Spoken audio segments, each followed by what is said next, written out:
ಈಗ ಕೊರಳು ನನಗದೇನೋ ಒಂದು ಕೊಟ್ಟು ಕೊರಳಲ್ಲ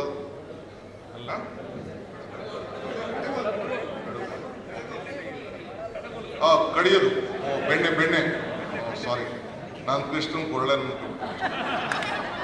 ಈ ಕೊರಳೆ ಲೆಕ್ಕ ಹಾಕೊಳ್ಳಿ. ಅದೊಂದು ಸಣ್ಣ ಬಿದಿರು ಬೊಂಬು. ಆ ಬೊಂಬು ಗೊತ್ತಿತ್ತಾ ಅದ್ರಲ್ಲಿ ಅಂತ ನಾದ ಇದೆ ಅಂತ? ಅದು ಗೊತ್ತಿರಲಿಲ್ಲ. ಆ ಕೃಷ್ಣನ ಕೊರಳಲ್ಲಿ ಅಂತ ದೊಡ್ಡ ನಾದ ಆ ಒಂದು ಬಿದಿರು ಬೊಂಬೆಲಿ ಇರ್ತದೆ ಅಂತಂದ್ರೆ ಇದೇ ಈ ದೇಶದ ಸಂಸ್ಕೃತಿ.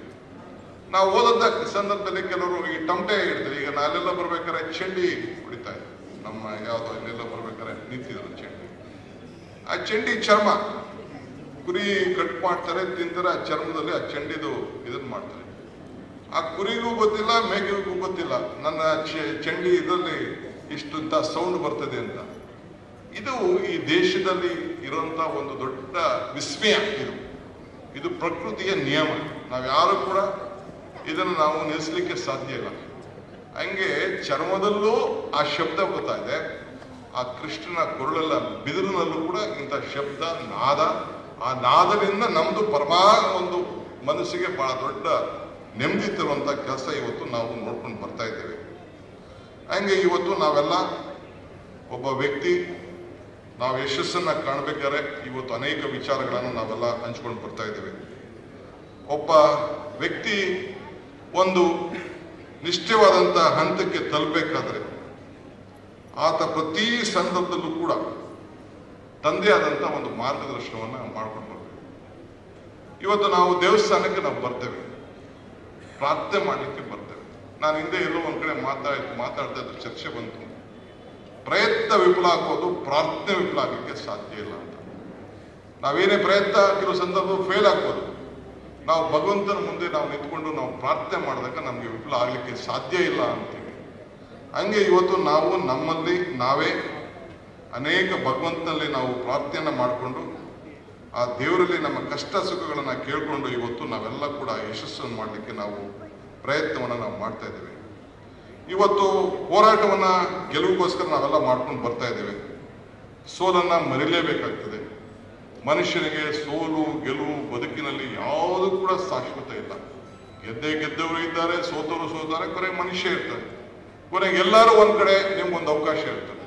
DVG ಒಂದ್ ಕಡೆ ಒಂದು ಮಾತಾಡ್ತಾರೆ, ಏನಾನು ಮಮ್ಮಾಡು ಕೈಗೆ ದೊರಜ ಹುಜ್ಜುಗವ, ನಾನೇನು ಹುಲ್ಲು ಕಡ್ಡಿ ಎಂಬ ನುಡಿಬೇಡ, ಹೀನ ಮಾವುದ ಮಿಲ್ಲ ಜಗದ ಹುಡುಗೆ ತಾಣೆ ಇರುವುದು ನಿಂಕ ಮಂಕುತಿಮ್ಮ ಅಂತ. ಅಂದ್ರೆ ಈ ದೇಗಲ ಜಗತ್ತಿನ ಗುಡಿಯಲ್ಲಿ ಅವನು ಬಡವ ಇರಲಿ, ಸಾವುಕಾರ ಇರಲಿ, ಶ್ರೀಮಂತ ಇರಲಿ, ಯಾರೇ ಆಗ್ಲಿ, ಅವ್ರು ಹೇಳ್ದಂಗೆ ಎರಡು ಕಾಯಿ ಇಟ್ಟವನು ಒಂದೇ, ಬೇರೆ ಕೃಷ್ಣನ ಚಿನ್ನ ಏನ್ ಕೊಟ್ರು ಕೂಡ ಒಂದೇ.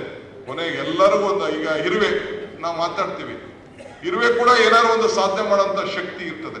ಈಗ ಪಿಳ್ಳಾರ್ತಿ ಒಂದ್ ಕಡೆ ಸಗಣಿ ಇರ್ತದೆ, ಒಂದ್ ಕಡೆ ಹುಲ್ಲಿರ್ತದೆ, ಅವೆರಡು ಇಟ್ಟ ತಕ್ಷಣ ಪಿಳ್ಳಾರ್ತಿ ಹೋಗ್ತದೆ. ಹಂಗೆ ಇವತ್ತು ಪ್ರತಿಯೊಬ್ಬರು ಕೂಡ ಈ ಸಮಾಜದಲ್ಲಿ ನಾವು ಬಡವ ಶ್ರೀಮಂತ, ನೀವು ಕೆಳಗಡೆ ಇದ್ದೀರಿ, ನಾನು ಮೇಲ್ಗಡೆ ಕೂತಿದ್ದೀನಿ ಅಂತ ಯಾರಿಗೂ ಭಾವನೆ ಬಿಡ.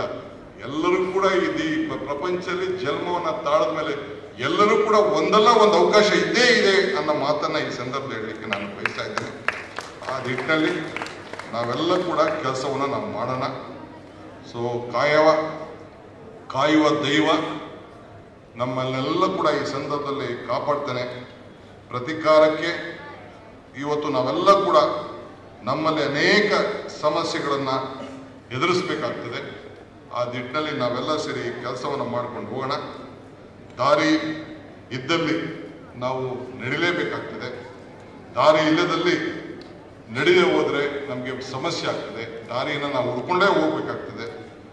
ನಮ್ಮ ಜೀವನದಲ್ಲಿ ಮತ್ತೆ ಬರದೇ ಇರುವುದು 4 ಅಂಶಗಳು: ಒಂದು ಸಮಯ, ಒಂದು ಮಾತು, ಒಂದು ನಂಬಿಕೆ ಮತ್ತು ಅವಕಾಶ. ದೇವರು ವರನೂ ಕೊಡ್ತಾನೆ, ಶಾಪನೂ ಕೊಡುವುದಿಲ್ಲ. ದೇವರು ವರನೂ ಕೊಡುವುದಿಲ್ಲ, ಶಾಪನೂ ಕೊಡುವುದಿಲ್ಲ, ಆದರೆ ಅವಕಾಶ ಮಾತ್ರ ಕೊಡ್ತಾನೆ. ಅವಕಾಶ ಮಾಡಿದಂಥ ಸಂದರ್ಭದಲ್ಲಿ ನಾವು ಯಾವ ದಿಟ್ಟಿನಲ್ಲಿ ನಾವು ಹೋಗ್ತೀವಿ ಅನ್ನೋದು ಬಹಳ ಮುಖ್ಯ. ಸೊ ಆ ದೃಷ್ಟಿಯಿಂದ ಮರಕ್ಕೆ ಬೇರೆ ಎಷ್ಟು ಮುಖ್ಯನೋ ಮನುಷ್ಯನಿಗೆ ನಂಬಿಕೆ ಕೂಡ ಮುಖ್ಯ.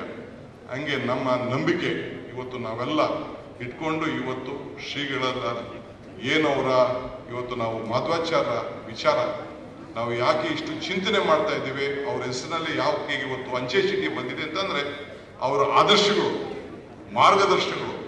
ಇವತ್ತೊಬ್ಬ ಗುರು, ಆ ಗುರುನೇ ಗುರಿಯನ್ನ ನಾವು ಕಾಣ